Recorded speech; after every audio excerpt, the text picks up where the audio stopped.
ओकारं बिन्दुसंयुक्तं नित्यं ध्यायन्ति योगिनः कामदं मोक्षदं चैव ओंकाराय नमो नमः। अविरलशब्दगणौघप्रक्षालितसकलभूतलकलङ्का मुनिविरपार्षदतीर्था सरस्वतीर्तनोद्धृतम् अज्ञानतिमिरान्धानां ज्ञानाञ्जनशलाकया चक्षुरुन्मीलितं येन तस्मै श्रीगुरुवे नमः। परम गुरुभ्यो नमः परम्पराचार्य गुरुभ्यो नमः।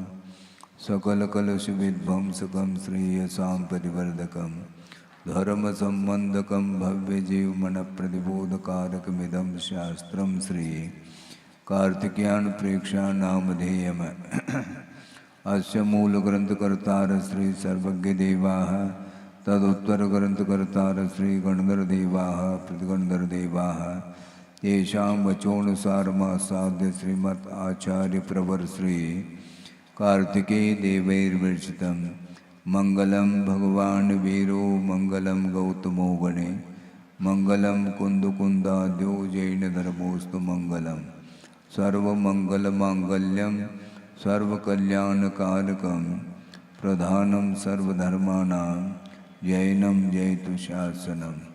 कोटिशतं द्वादशैव कोटो लक्षाणि शतैस्त्रिधिकानि चैव पञ्चाशदष्टोच सहस्रसङ्ख्यमेतत्श्रुतं पञ्चपदं नमामि। अर्हन्तभासयत्तं गणर्देवे गन्ति यं सम्मं प्रणमामि भक्तजुत्तो सुगुणानमहो वहिं शिरसा इच्छामि बन्ते सुदभक्ति कामसुकोदसालोचेन अंग वंग पहने पाउडे परियम सुत्त पड़माणुग पूगय चूलिया जेव सुत्तय तुदम कायम से निष्कल मंचे में पूजे में वंदा में नमम सामे दुख खो कमको विलाओ सुगय गमनम समाय मृणम जनुगुण संपत्ति होदमोज्झम। अथ पौर्वाणिक स्वाध्याय वेलायाम श्रीमद् आचार्य भक्ति कायो सर्गम करोमि।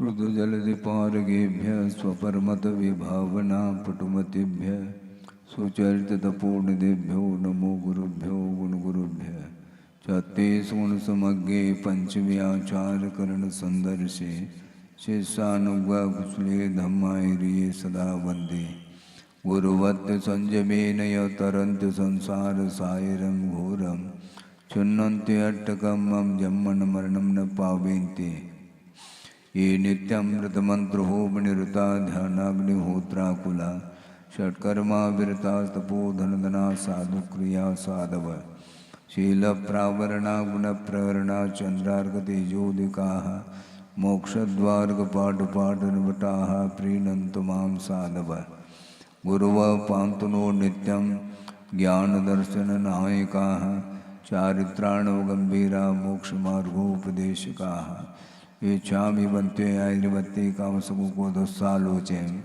सम्मनान सम्मदंसन समजुत्तानं पंचव्याचाराणाम् आयुर्यानम् आयारादे स्मरानुपदेशानं वज्झायानं तिरेनुगुणपालयानं सौसानं सैनिष्कलमञ्चे मे पूजे मे वन्दामि नमं सामि दुःखखौ कमखौ विलाओ सुगय गमनं समाय मरणं जनुगुणसम्पत्तिहोदमज्झम् तिहुवनुतिलयं देवं वन्दित्वातिहुवनिन्दपरिपूज्यं वोचम् अनुपेहावो भवीजनानन्दजननी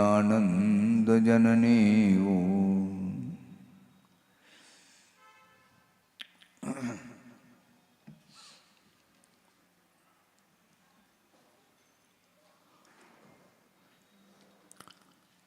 बिना किसी भूमिका के आगे का विषय एक गाथा के माध्यम से स्पष्ट कर रहे हैं। जय देवो विय रख दे, मंतो तंतो ये खेत पालोय, मीयमानं पे मनुष्यं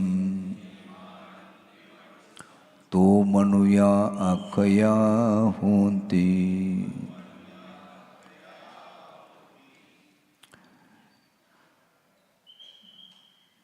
यदि देवलोग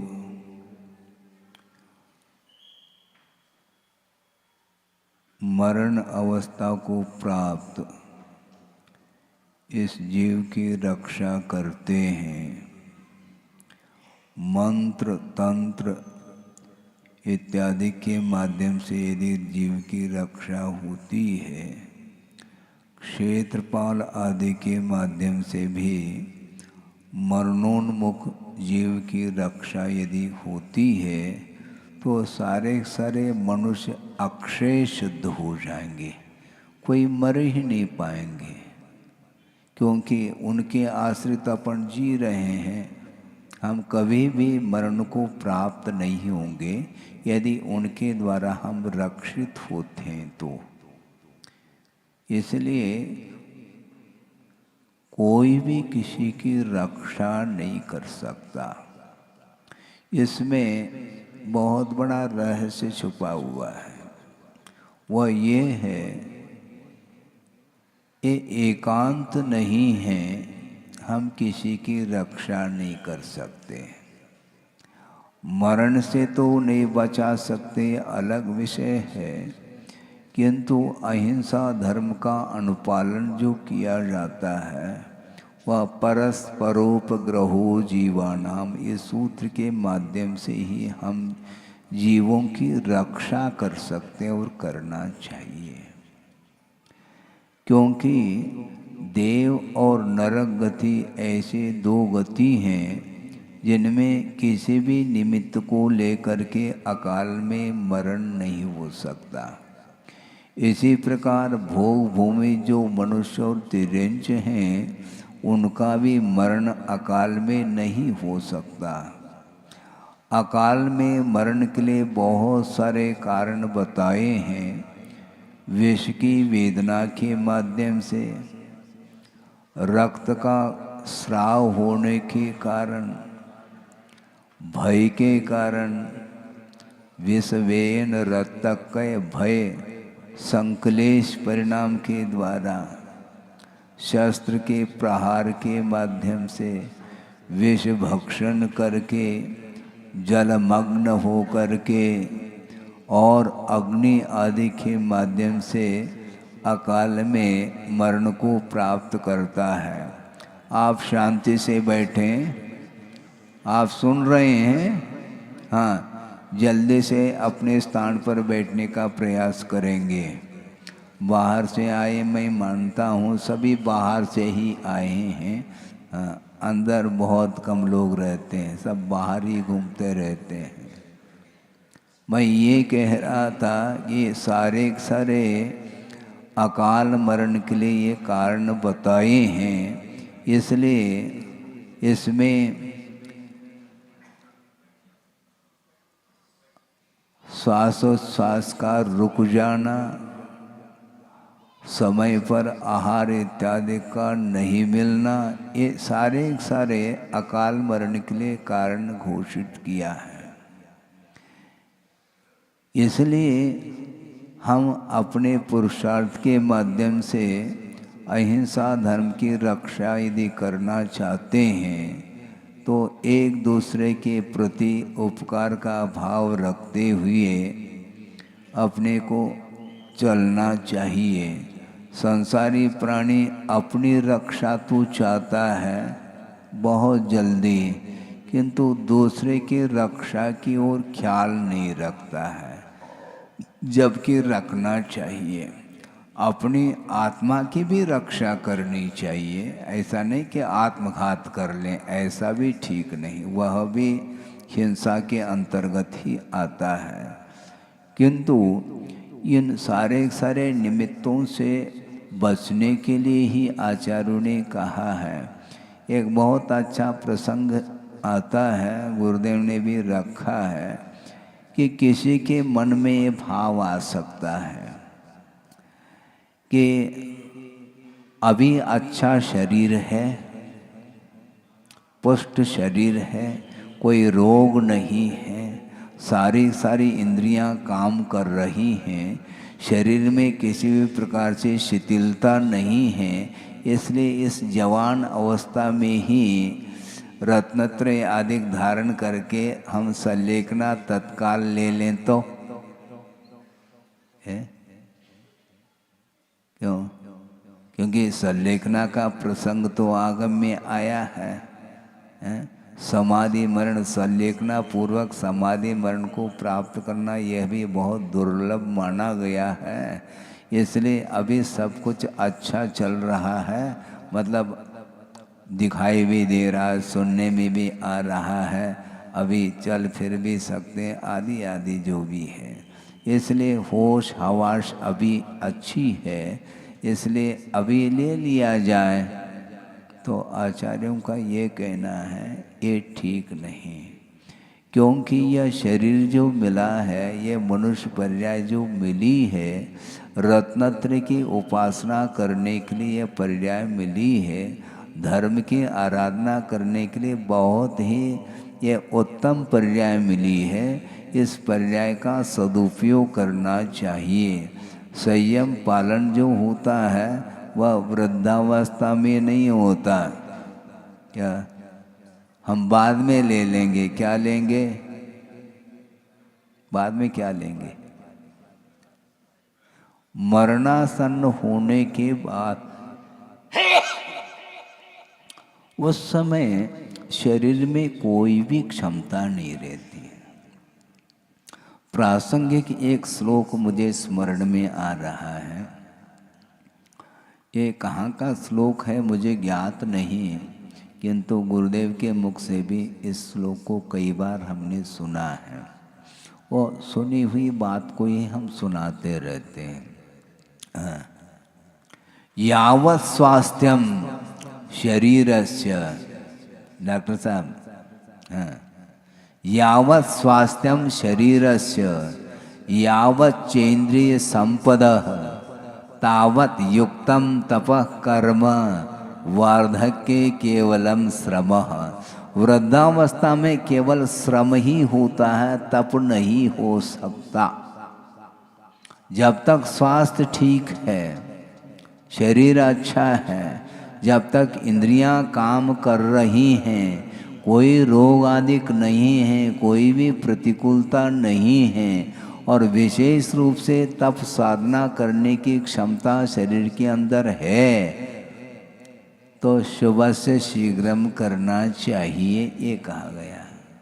क्योंकि वृद्धावस्था में वह न उठ सकता है, न बैठ सकता है, न आंखों में कोई रोशनी उसकी है, और सुनने में भी नहीं आता, बल्कि स्मरण शक्ति, मेमोरी, वह भी धीरे धीरे याददाश्त कमज़ोर हो रहा है महाराज। वो तो होगा, कब होगा फिर? बाल्यावस्था में ही कमज़ोर नहीं रहता, किंतु धीरे धीरे ढलता सूरज जो है ना, वो ढलेगा वो। तो ऐसी स्थिति में इस प्रकार की नौबत न आए, उसके पहले ही अपने को रत्नत्रय की उपासना करने के लिए शरीर मिला है निरोग। यदि इसको जवान अवस्था में ही हम यदि संलेखना पूर्वक समाधि मरण करना चाहते हैं, तो उसमें आचार्य कहते हैं कि असंयम का पोषण होगा। असंयम का कैसा पोषण होगा महाराज? इसलिए होगा, मरण होने के उपरांत ज़्यादा ज़्यादा तुम्हें देव पर्याय मिलेगी, वहाँ पर संयम है क्या? सागरोपम आयु तो वहाँ पर है, आपको मिल सकती है, मिलेगी, किंतु वहाँ पर किसी भी प्रकार से न देश संयम का अनुपालन कर पाएंगे, न सकल संयम का अनुपालन कर पाएंगे। वहाँ पर रोग नहीं, निरोग शरीर है, सप्त धातु से रहित है, दैदीप्यमान वह शरीर है। और यहाँ तक कि इतना पुण्य तो रहता है कि जहाँ पर अकृत्रिम चैतालय हैं उनकी वंदना, उनकी पूजा अर्चन करने के लिए, और भी जो मध्यलोक में जो नंदीश्वर द्वीपादिक हैं वहाँ पर जा कर के अकृत्रिम जो जिनालय हैं उनकी वंदना आदि करने का भी उन्हें अवसर प्राप्त हो सकता है, ये अलग विषय है। किंतु संयम धारण करने के लिए वहाँ पर वातावरण नहीं है, क्योंकि अति साता के उदय में भी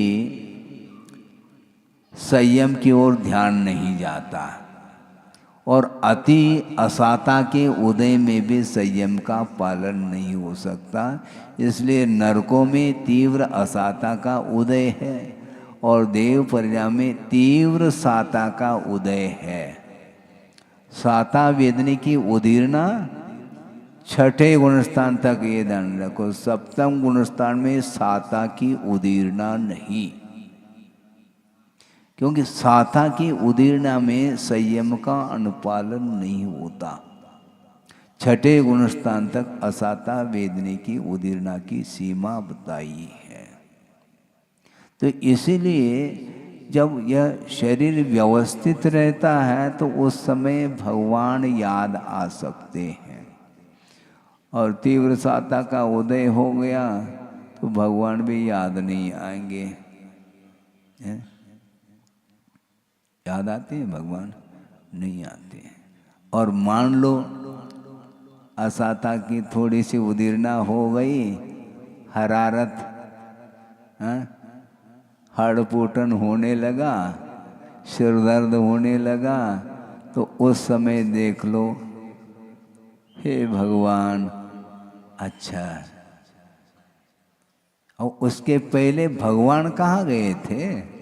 भगवान तो मंदिर में वेदी पर ही विराजमान हैं, लेकिन भगवान याद क्यों नहीं आते?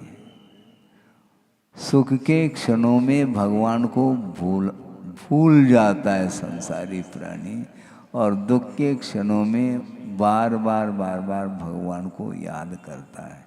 हे भगवान, कौन सा कर्म का उदय आ गया? और यहाँ तक वह कहता है कि जल्दी उठा लो भगवान, सहा नहीं जाता, असह्य वेदना हो रही है। इसलिए मरण के समय पर भी वह याद करता है, जल्दी से मर जाऊं तो कम से कम वेदना से मुक्त हो जाऊं। ये भाव आते हैं। शारीरिक और मानसिक पीड़ा से जब ग्रस्त हो जाता है उस समय न जाने कौन कौन से परिणाम वो कर लेता है।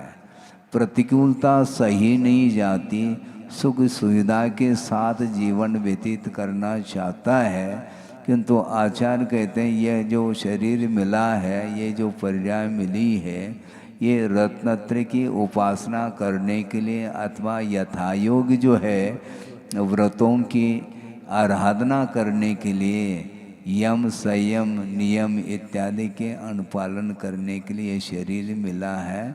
इसलिए आप लोगों को अब ज़्यादा प्रतीक्षा नहीं करनी चाहिए। कई लोगों का ये कहना, महाराज कर्तव्य है, हाँ, हम क्या करेंगे? कर्तव्य तो है, लेकिन कर्तव्य की एक सीमा होती है। मान लो आपका परिवार है, परिवार में बच्चे जब तक छोटे रहते हैं तब तक पालन पोषण की बात आती है, और धीरे धीरे वो बड़े हो रहे हैं, हो गए हैं, और यहाँ तक कह रहे हैं पिताजी को कि पिताजी आप थोड़ा सा घूम आओ, आप यात्रा कर लो। आप महाराज के पास पहुंचो, भले ही महाराज बनो या न बनो, ये बात अलग है, लेकिन आपके लिए हम अवसर दे रहे हैं कि इस उम्र में ये अब धर्म करने का ये समय है, इसलिए हम तो खड़े हो गए और आप खड़े नहीं हो पा रहे हैं, इसलिए वहाँ पर बैठ जाओ, आप सभा में पहुँचो, आप धर्म श्रवण करो, हम दुकान देख लेंगे। इस प्रकार की यदि उनकी क्षमता अंदर आती है तो उनके लिए दायित्व देना चाहिए, हैंडओवर।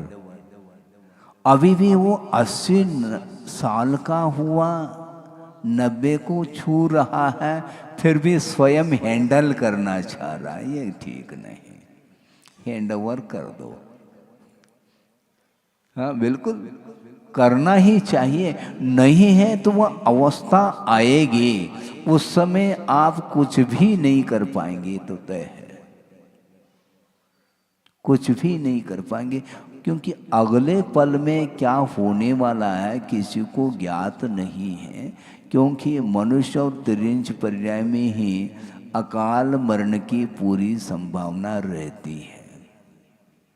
रोग आदि हो गया, भयानक रोग हो गया, अब क्या कर लोगे, अब तो पश्चाताप हाथ लगेगा और कुछ नहीं लगना है।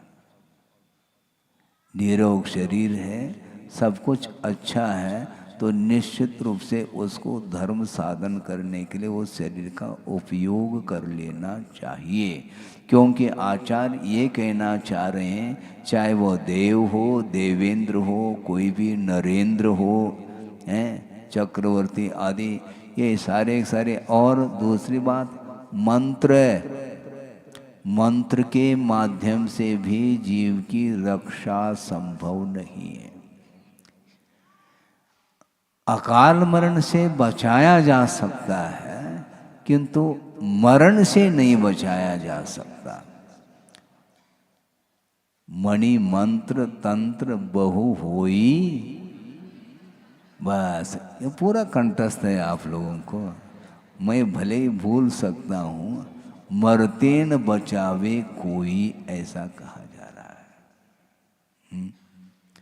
मंत्र के माध्यम से, तंत्र अर्थात औषध आदि के माध्यम से रक्षा संभव नहीं है। बल्कि जहाँ पर अकाल मरण नहीं है,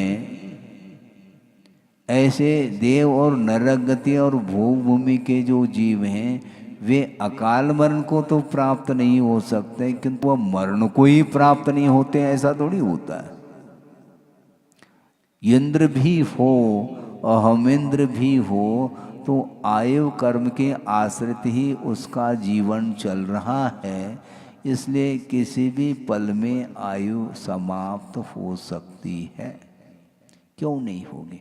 भले ही वह सारूपम आयु है, ये अलग वस्तु, किंतु एक समय गुजरते गुजरते गुजरते वह पूरा का पूरा समय व्यतीत हो जाता है, फिर बाद में वह मरण सामने है। फिर कहाँ जाना है? जहाँ जिस गति का तुमने बंद किया है वहाँ पर जाना पड़ेगा। तो ये सारा वैभव छूटेगा क्या? तो छूटना ही है। तुम छोड़ो अथवा न छोड़ो, छूटेगा वो। इसलिए छूटने के पहले छोड़ दो तो ज़्यादा अच्छा है? ये नहीं होता, चाबी छूटती नहीं। चाबी जो है ना वो छूटती नहीं, हैंडल करना चाहता। वो बहुत रस आता है, बताते हैं उसमें, वही जाने वो। हाँ, वृद्ध होने के बाद उठने बैठने की क्षमता नहीं है, लेकिन थोड़ा 10-15 मिनट स्वाध्याय कर लो। महाराज स्वाध्याय में मन नहीं लगत, फिर काय में लगत है?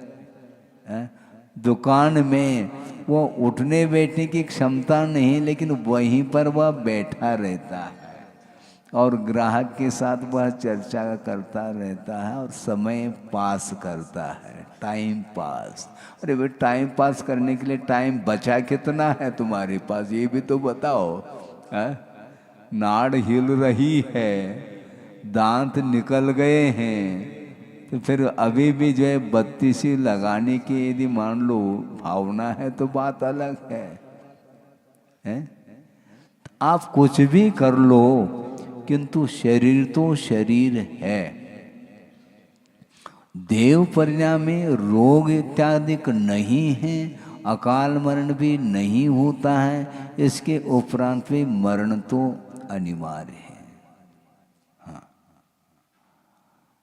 बल्कि देव लोग भी कुछ ऐसे होते हैं जो मानसिक पीड़ा से पीड़ित रहते हैं, तो उनके मन में भी आता होगा कि जल्दी से जल्दी, लेकिन जल्दी नहीं होती, वहाँ पर समय पर ही मरण होगा। तो आचार्य ये कहना चाहते हैं कि जीव की रक्षा हम नहीं कर सकते हैं, क्योंकि आयु कर्म के उदय के साथ ही जीवन चलता है, और आयु क्षयेन मरणम, आयु के क्षय से निश्चित रूप से उसका मरण होना है। लेकिन महसूस किसको होता है? बालक को मरण का एहसास नहीं होता, वो जानता ही नहीं मरण क्या होता है। मान लो घर में किसी की गमी हुई है, फिर भी वह नाती गोद का जो बालक है उसको कोई भी इससे प्रयोजन नहीं। अभी शव है घर में, इसके बाद में वह जानता ही नहीं है, और वह सब लोग रो रहे हैं, लेकिन वो भी रो रहा है काय के लिए, मुझे कुछ खिलाओ। इस उद्देश्य को लेकर के वो रो रहा है, उसको ज्ञात ही नहीं कि मरण क्या होता है, जीवन क्या होता है। तो ऐसी स्थिति में उसके लिए कुछ कहा नहीं जा सकता, किंतु आप लोग समझदार हैं ना, किंतु वस्तुतः समझदार ही मझधार में चला जाता है। समझ में आ जाए तब की बात है। इसलिए वस्तुतः रक्षा तो संभव नहीं, किंतु अकाल मरण से बचाया जा सकता है, ऐसा कहा जा रहा है। किंतु मरण से पूरी तरह से, मरण से यदि रक्षा होगी तो वो सारे वो मनुष्य अथवा तिर्यंच ये अक्षय शुद्ध हो जाएंगे, हमेशा रहेंगे, फिर मरण तो होगा ही नहीं। बहुत अच्छा हो जाएगा, कैसा अच्छा हो सकता है? वो मरण होगा। यहाँ तक कि आचार्यों ने ये कहा कि मनुष्य और तिर्यंच गति में अकाल मरण भी होता है। बहुत सारे निमित्त गिनाए हैं हमने आपके सामने, और एक और बहुत महत्वपूर्ण कारण बताया है अकाल मरण के लिए, अनीति। आप समझ रहे? अनय, अनय अर्थात अनीति के माध्यम से भी अतीत में अनंत बार वह अकाल में मरण को प्राप्त हुआ है। महाराज ये हमें बात समझ में नहीं आती, आपको कैसे समझ में आएगी? वो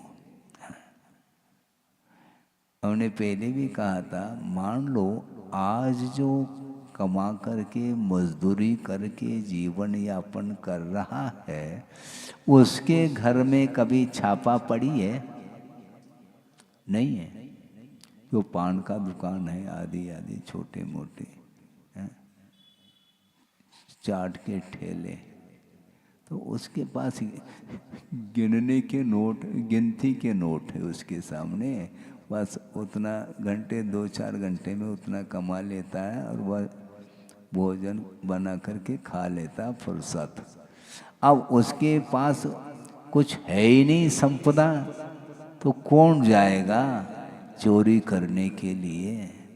और जो बिल्कुल गिनीज बुक में आ रहा है तो सबके निगाह में है वो, भैया वहीं चलो माल मिलेगा। तो ऐसी स्थिति में वो जा करके वह सीधा सीधा कह देता है, जल्दी करो, चाबी दे दो, मैं निकाल दूंगा। कहाँ कहाँ पर है, आप बता दो, मैं निकाल करके ले जाता हूँ।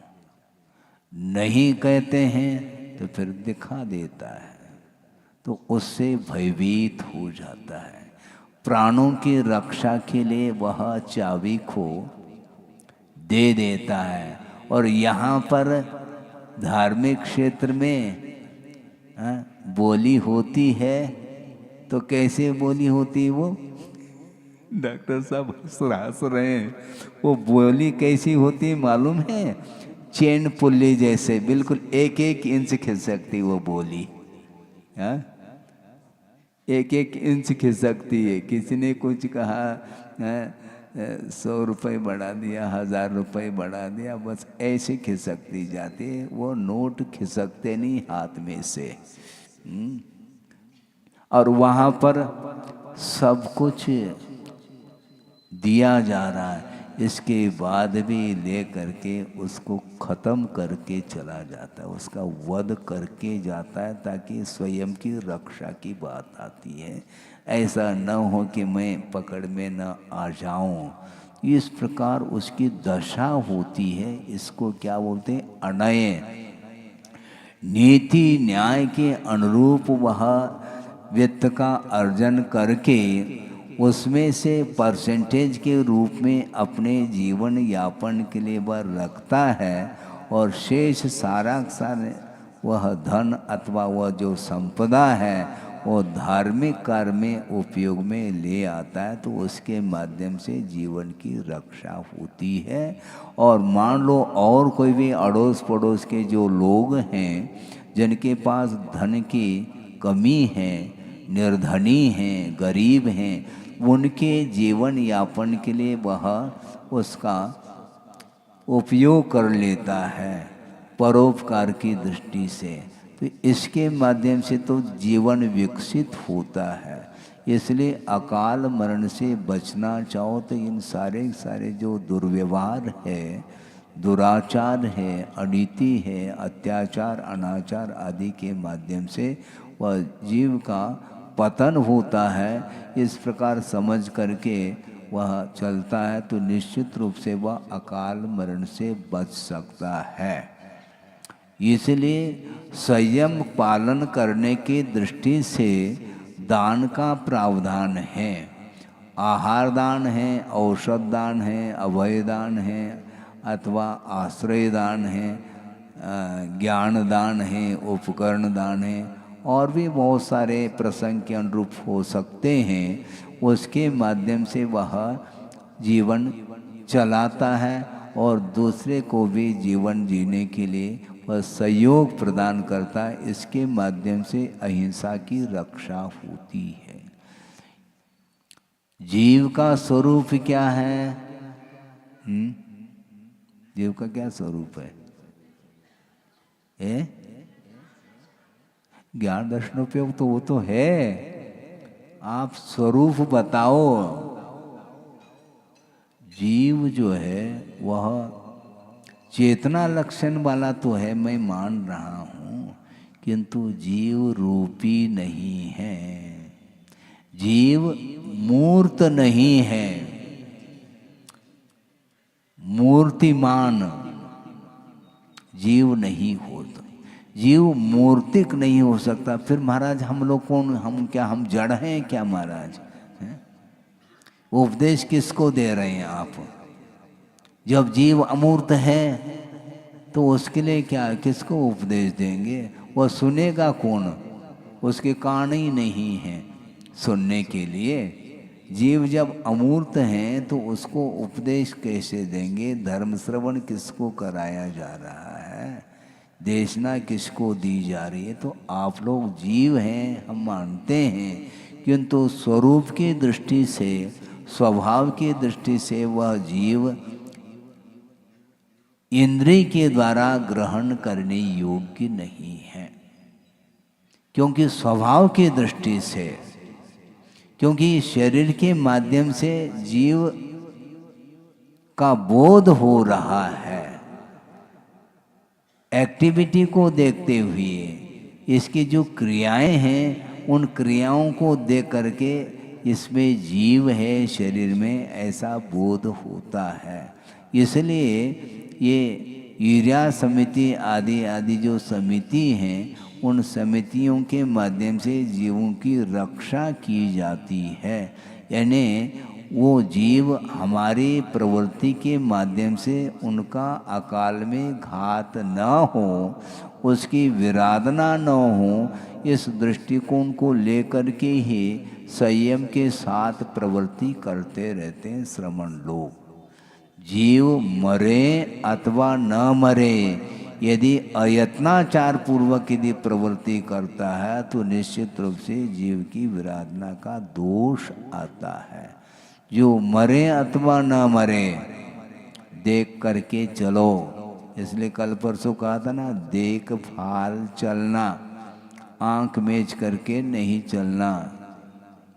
और दूसरी बात, देख करके चल रहे हैं, ईर्या समिति पूर्वक चल रहे हैं श्रमण लोग। इसके उपरांत भी एक और बिंदु देते हैं आचार्य, मैं ईर्यापद समिति से तो चल रहा हूँ ना, हाँ ठीक है, लेकिन प्रयोजन हो तो चलो, हाँ, नहीं तो मॉर्निंग वॉक, सुबह सुबह घूमने के लिए 2-3 किलोमीटर चले जाएं, ऐसा नहीं।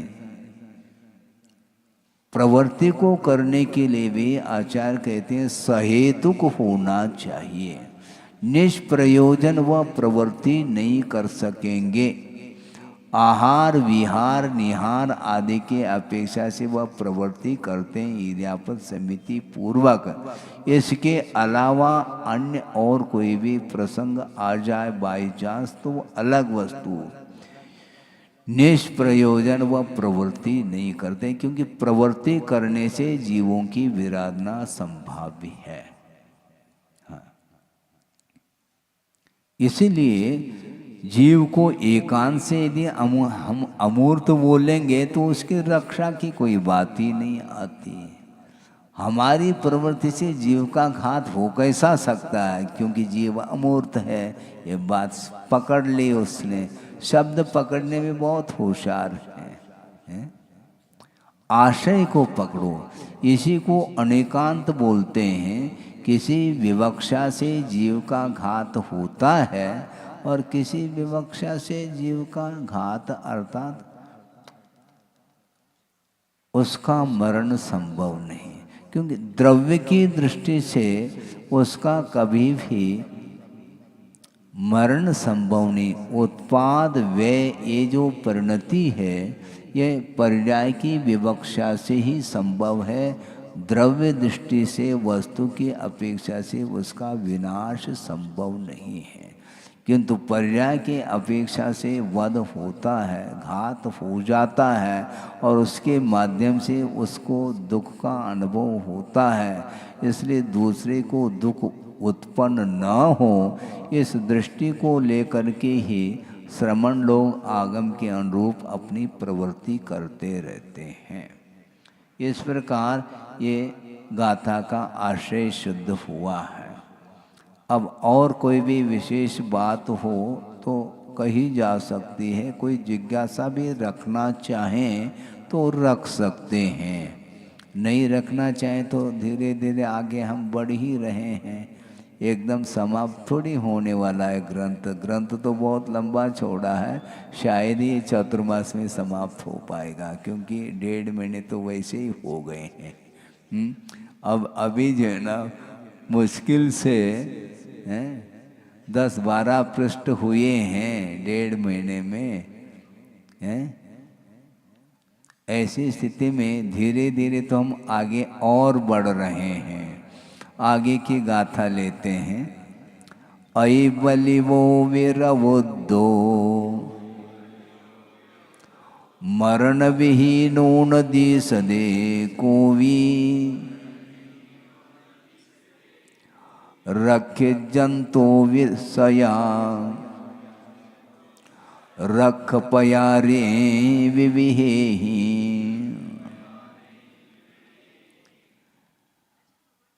हाँ,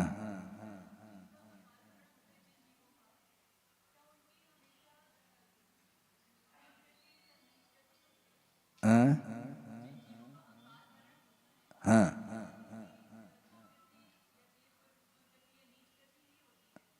नहीं, ऐसा नहीं। उसी भव से मुक्त होने वाले हैं, उनका भी अकाल मरण हो सकता है ना। दिक्कत क्या है? जिसको भयानक उपसर्ग हो गया है और उस उपसर्ग के साथ उन्होंने केवल ज्ञान प्राप्त करके अंतकृत केवली हो गए, मुक्त हो गए, उनको कौन सी गति मिली है? बोलो, जल्दी करो। पंचम गति। वो दुर्गति है क्या? नहीं है। क्योंकि कर्म के उदय से यदि मान लो मरण होता है, यह अलग विषय है, किंतु मरण होने के पहले यदि आयु का बंध कर लिया है तो उसका अकाल मरण संभव नहीं, एक सिद्धांत है। और जिसने आगामी भव संबंधी आयु का बंध नहीं किया है उसका अकाल मरण संभव है, ये विषय है। तो मरण के समय पर उसके परिणामों के ऊपर निर्धारित है। हाँ, उसकी लेशा और उसके परिणाम उसके ऊपर निर्धारित है। बहुत अच्छा आपने प्रसंग दे दिया। हम धीरे धीरे आगे बढ़ रहे थे और विषय मिल जाएगा इस निमित्त से। ये अनिवार्य नहीं है कि अकाल मरण के साथ दुर्गति ही हो। हाँ, और सकाल मरण के साथ सद्गति ही हो, ऐसा कोई नियम है क्या? तो नियम क्या बनाना चाह रहे हैं आप? हैं? जिसका अकाल मरण नहीं उसकी सद्गति हो जाएगी, ऐसा कोई नियम नहीं है। नियम ये है कि उसके परिणाम के ऊपर निर्धारित है। जैसे पहले भी ये प्रसंग दिया था, वो अलग प्रसंग था, उस उदाहरण को यहाँ पर प्रसंग बनाया जा सकता है।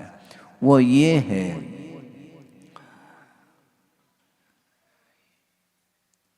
मनोवचन काय की चेष्टा के माध्यम से उसकी लेशा पकड़ में आती है, लेकिन उस लेशा के साथ मरण को प्राप्त होने वाला जीव दुर्गति का ही प्राप्त होता पात्र बनता है, ऐसा कोई नियम नहीं है। एक सिंह है और एक कौन है? शूकर है। समंतभद्र स्वामी ने रत्नकर्ण श्रावकाचार्य के अंदर अभयदान के प्रसंग में इस दृष्टांत को दिया है। अब मुनि महाराज ध्यान में हैं, गुफा में बैठे हैं और उस सिंह ने देख लिया है और उसके भक्षण के लिए वह जा रहा है। और वह शूकर ने देख लिया कि ये अब मुनि महाराज बच नहीं पाएंगे, ये भक्षण कर जाएगा। उसके पहले ही आकर के वह बैठ गया और दोनों के बीच में संघर्ष चालू हुआ और दोनों का मरण अकाल हुआ। हुआ क्या? नहीं हुआ ना? तो अकाल मरण करने वाला दुर्गति का पात्र होता है। तो शूकर कहाँ पहुंच गया? पहुंचना नहीं चाहिए, क्योंकि अकाल में मरण हुआ है। और मरण अकाल में हो अथवा सकाल में हो, परिणाम के ऊपर निर्धारित है। अभय दान के प्रसंग में शूकर को रखा है। हाँ, मेरे प्राण चले जाएं, लेकिन आत्मघात के परिणाम नहीं उसके, किंतु रक्षा के परिणाम है। अपने जीवन की रक्षा का उन्होंने कोई परवाह नहीं किया। उसने मेरे प्राण तो फिर मिल जाएंगे, क्योंकि मरण तो होना ही है, तो दूसरे की रक्षा के साथ प्राण चले जाए तो इसमें हानि क्या है? हाँ।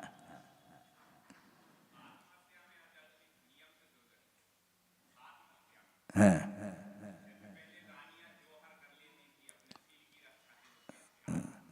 सुनो, इस परंपरा को आप ले आना चाहो क्या? तो फिर समस्या ये है कि आत्मघात वस्तुतः ये हिंसा है। हाँ, आप शील की रक्षा करो ना, क्या बात हो गई? आत्मघात क्यों कर रहे हैं आप? अपनी शील की रक्षा करो, संयम धारण करो ना, क्या बात हो गई? संयम धारण करके मरण को प्राप्त हो जाए, कोई उपसर्ग कर ले, ये अलग विषय है। स्वयं क्यों घात करें? दूसरे के द्वारा उपसर्ग हुआ और उपसर्ग के माध्यम से जीवन का अवसान हुआ, इसमें किसी भी प्रकार से पाप का बंध नहीं होगा। किंतु आत्मघात करना ये ठीक नहीं माना गया है, क्योंकि जीवों की रक्षा की बात करो। जिस प्रकार दूसरे के जीवों के घात से हम बचते हैं, उसी प्रकार आत्मघात से भी अपने आप को बचाना चाहिए। किसी के थ्रू घात हो रहा है वो अलग विषय है, सुसाइड नहीं करना चाहिए।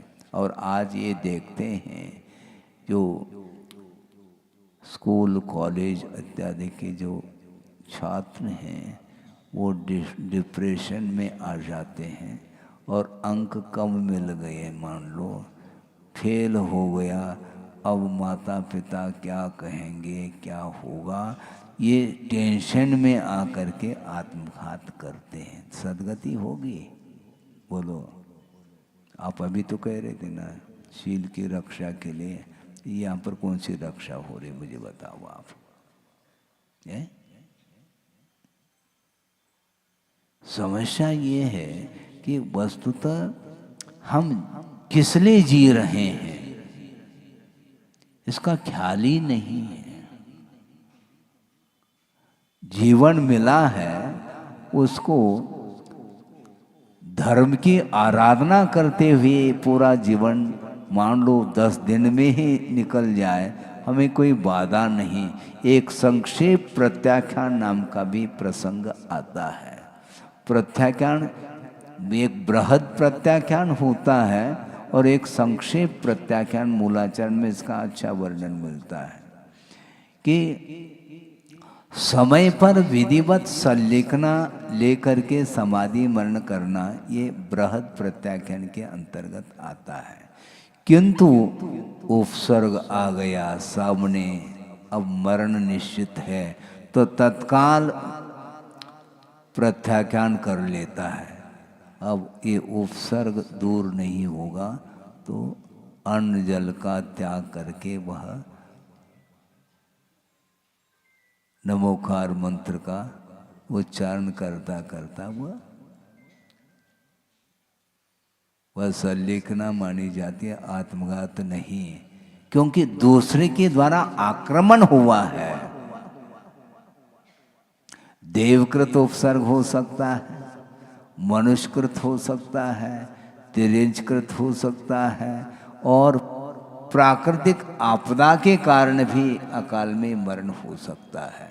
उस पोजीशन में, उस अवसर पर वह सावधानी के साथ आगम के अनुरूप वह चारों प्रकार का आहार का त्याग करके वह, क्योंकि धर्माय तनु विमोचनम कहा, धर्म की रक्षा करने की दृष्टि से वह संलेखना को अंगीकार कर रहा है और वह प्रीति पूर्वक ग्रहण करता है, ऐसा आगम में उल्लेख है। जोशिता सेविता ऐसा नहीं कहा, संलेखना को वह ग्रहण करना ऐसा नहीं, प्रीति पूर्वक, बाध्य नहीं।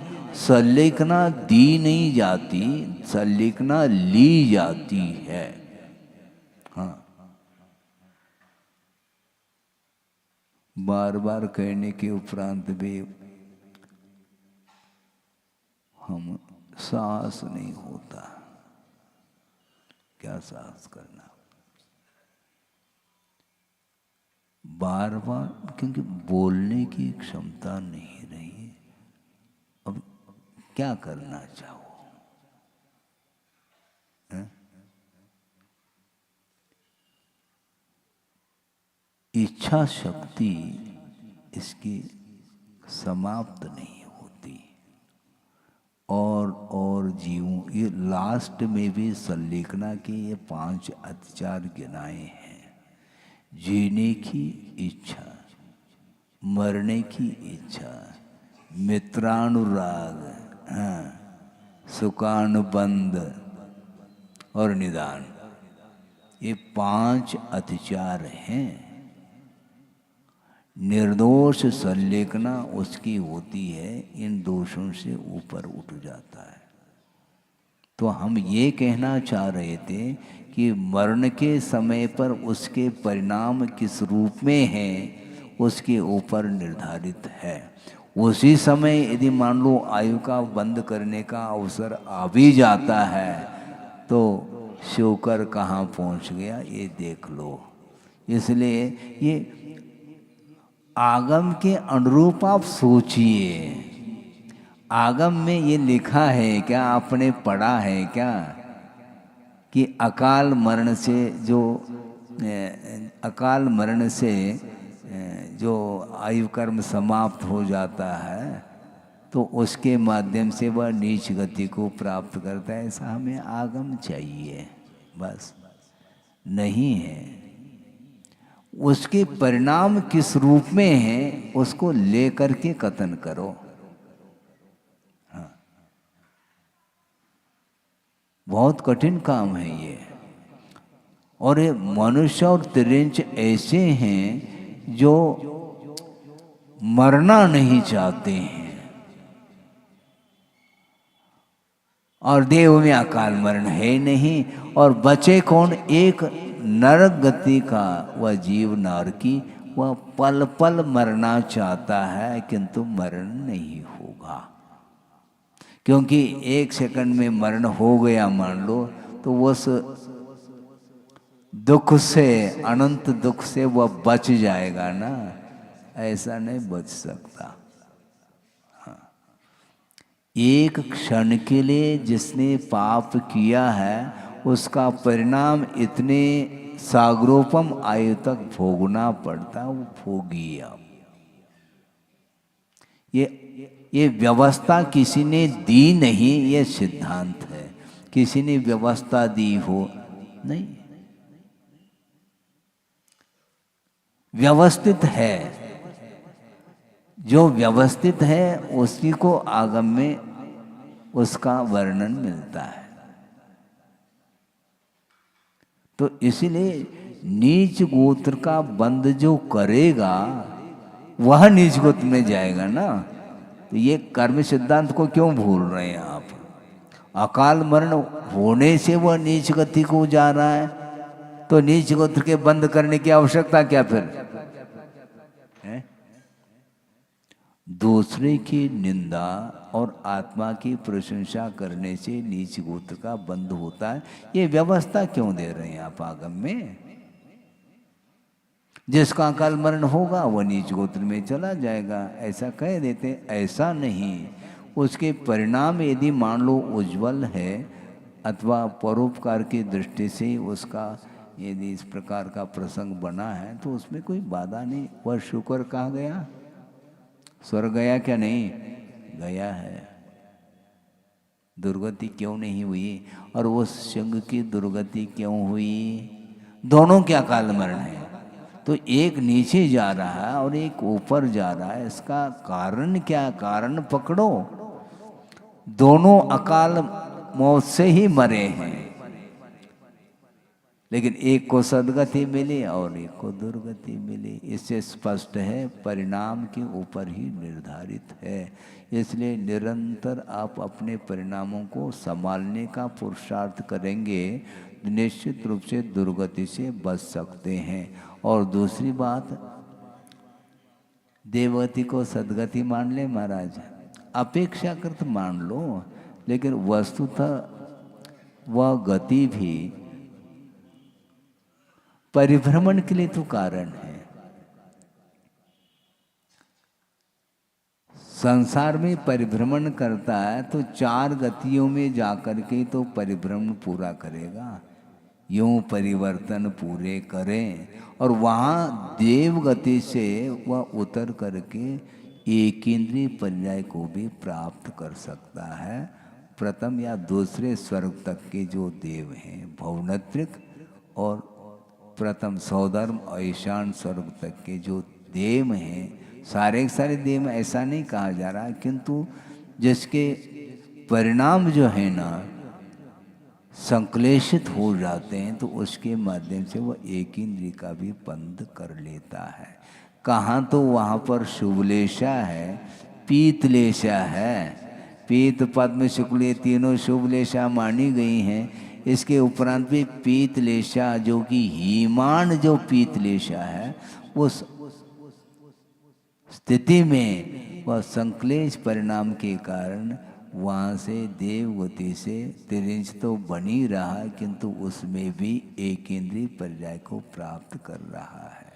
और कौन से 12वें स्वर्ग तक का जो देव है वह पंचेंद्रिय तिर्यंच पर्याय को प्राप्त कर सकता है। तो इस प्रकार जो दुर्गति के योग्य जो परिणाम हो रहे हैं उन परिणामों के माध्यम से पतन हो रहा है, न कि अकाल मरण के कारण पतन हो रहा है। क्योंकि अंतःकृत केवली को कहाँ ले जाओगे आप, हमें बता दो। वो मोक्ष चले जा रहे हैं, स्वर्ग तो फिर भी ठीक है, वो मोक्ष प्राप्त कर रहे हैं, निर्वाण का लाभ उन्हें हो रहा है। ये पंडित मरण के अंतर्गत आता है और अकाल में ही हुआ। किंतु ये भी इतना भी सिद्धांत से ध्यान रखना कि मरण जो होता है वह मरण के गुणस्थान कितने हैं इसको ध्यान में रखो। पहला, दूसरा और चौथा, ये 4 ही गुणस्थान मरण के योग्य हैं। अन्य गुणस्थानों में मरण नहीं होता है, ये इसका अर्थ है। इसलिए केवल ज्ञान तत्काल उत्पन्न हो जाता है। अंतर्मूर्तवर्ती वह पर्याय है, वह अकाल में मान लो मरण, आयु तो काफी लंबी है लेकिन अकाल मरण हो गया। उसके अकाल मरण हुआ ही नहीं, उसी समय उन्हें जो कुछ करना था कर लिया, उन्होंने कृतकृत्य हो गए। तो इसलिए परिणामों के ऊपर ही ये सब निर्धारित है। इसलिए इस आचरण भावना का तात्पर्य इतना ही है। ये सारा यह द्रव्य का है, कुछ कह रहे हैं, द्रव्य का परिणमन हो रहा है तो उस परिणमन को हम रोक नहीं पाएंगे। तो उत्पाद और व्यय जो हो रहा है ये तो होगा, हाँ, ये रुकने वाला नहीं। शरीर मिला है तो वह उसका बिखरना अनिवार्य है। तो इसलिए जब अनित्य है तो अनित्य के शरण नहीं जाना, यह वर्णन चल रहा है। इसलिए चाहे वो देवेंद्र हो, चाहे धर्मेंद्र हो, क्षेत्रपाल हो, कोई भी पाल हो, उनके द्वारा हम मरण की रक्षा उनके द्वारा नहीं हो सकती, यह प्रसंग चल रहा है। किंतु अकाल मरण से बचाने की दृष्टि से ये सारा विषय आया है। दान आदि का प्रसंग के माध्यम से अकाल मरण से बचने के लिए उपदेश दिया गया है। आगे का विषय कल देखा जाएगा। बोधि समाधि परिणाम शुद्धि स्वात्मोपलब्धि शिवशोक शुद्धि चिंतामणिम चिंतित वस्तुदाने त्वां मंदमानस्य ममास्मृति। परम पूजाचार्य गुरुवर श्री विद्यासागर जी महाराज की जय। बोलिए।